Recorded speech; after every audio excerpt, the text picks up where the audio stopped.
Salut, c'est moi Andrzej. Après les essais de la BMW 1000 RR, un essai qui était censé me retourner le cerveau et faire en sorte que, bon sang, plus rien ne soit jamais pareil.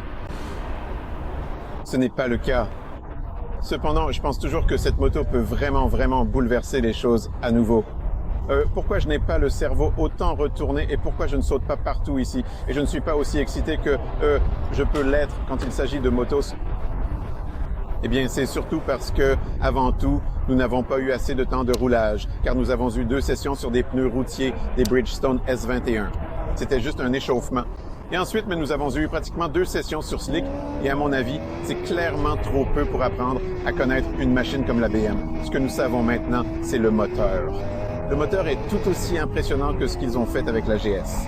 Grâce à cela, la réponse à l'accélération est incroyable. Dès 5000 tours, il y a déjà 100 Nm, puis au maximum 114. Au moment où le shift cam à 9000 tours déplace l'arbre à cam, il change les cams et la soupape fonctionne à la même hauteur, ce que j'ai appris aujourd'hui, mais elle s'ouvre juste un peu à un autre moment. Le moteur restitue tout simplement de façon géniale ce qu'il a en lui. Quand tu roules dessus, tu n'es pas effrayé par cette puissance parce qu'à l'intérieur, tu ressens déjà une sensation d'accélération énorme, et ensuite elle ne fait qu'augmenter de façon régulière. Donc il n'y a pas ce moment où soudainement tu es effrayé par ce qui se passe. Mais une fois qu'il monte dans les tours, il part et soudain tu te rends compte qu'il a encore un peu de régime et tu sais, il continue d'accélérer encore et encore. Vraiment, le moteur de cette machine, c'est une puissance. Pourtant, à mon avis, les 4 cylindres en ligne continuent de se défendre. De même pour la boîte de vitesse et le quick shifter, franchement, passer les rapports ici dans un sens comme dans l'autre, c'est vraiment un immense plaisir. D'ailleurs, vous savez qu'ici, on peut très facilement inverser l'ordre des vitesses. Beaucoup de solutions très ingénieuses et la réduction est géniale. Tout simplement, ça m'a vraiment beaucoup plu.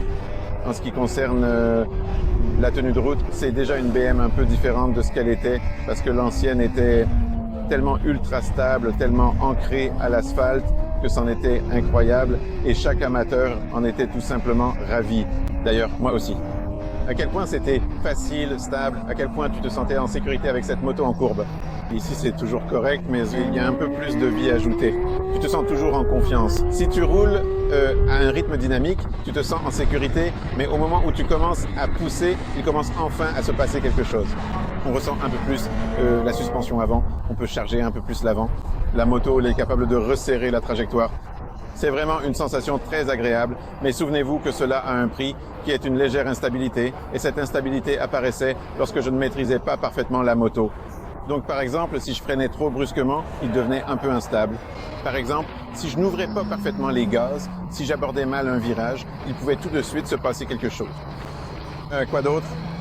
Justement, puisque je parle déjà du freinage, je dois dire désolé, mais à mon avis, si tu fabriques une moto aussi avancée, que tu y mets autant de travail, pour moi c'est inimaginable que tu n'accordes pas autant d'attention au problème de la surchauffe des freins.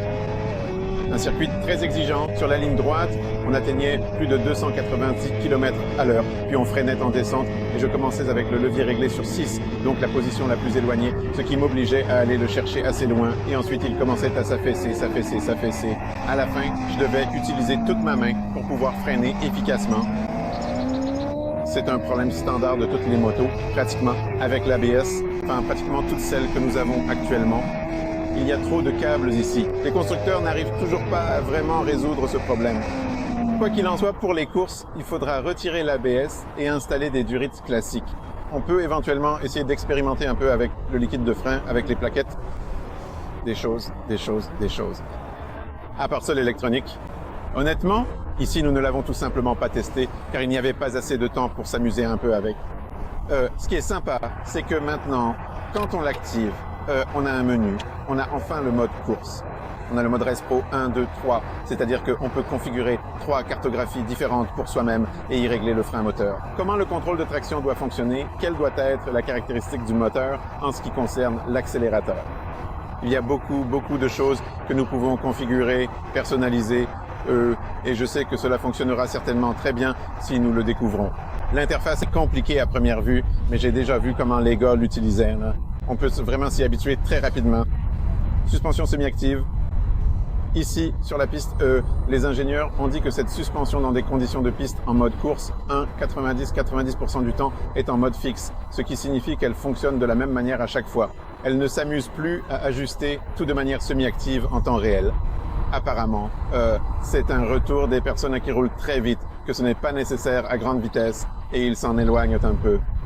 En plus, au début, la suspension était un peu souple, ça nous faisait un peu tanguer. Ensuite, lors de la session suivante, nous avons fait quelques clics et tout de suite, c'était mieux.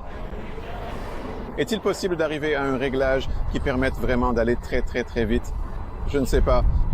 Il faut plus de tests avec cette moto. Qu'est-ce que je peux encore dire? Je peux dire beaucoup de choses, parce qu'il y a vraiment énormément de petits détails ici. Et vous savez quoi? Je raconterai tout cela en détail dans le magazine. Et je crois que c'est tout. Mais il y a quelque chose de vraiment intéressant. Écoutez, il y a une chance pour que nous roulions ensemble avec cette moto et que nous vérifions ensemble comment elle se comporte. Le 7 et 8 mai, les BMW RR Days sur le circuit de Brno. L'information officielle est déjà sortie. J'y vais et nous allons organiser une joyeuse équipe de Pologne. Donc c'est vraiment une très bonne idée de monter ensemble, d'aller à Brno et de continuer à découvrir cette moto ensemble. Parce que honnêtement, je reste simplement sur ma faim. C'est pour ça, mince, que je ne saute pas ici, que je ne fais pas de cabriole, ni de figure ou de démonstration, parce que je n'ai même pas eu le temps de faire des wheelings avec cette moto comme j'aime le faire. Donc il me reste encore beaucoup de temps pour vraiment apprendre à connaître cette machine. Ce que je sais à ce stade, c'est qu'elle a vraiment une chance de redevenir la moto de série la plus rapide en termes de temps au tour. J'ai hâte de pouvoir le vérifier. C'est tout. Je vous salue et à bientôt.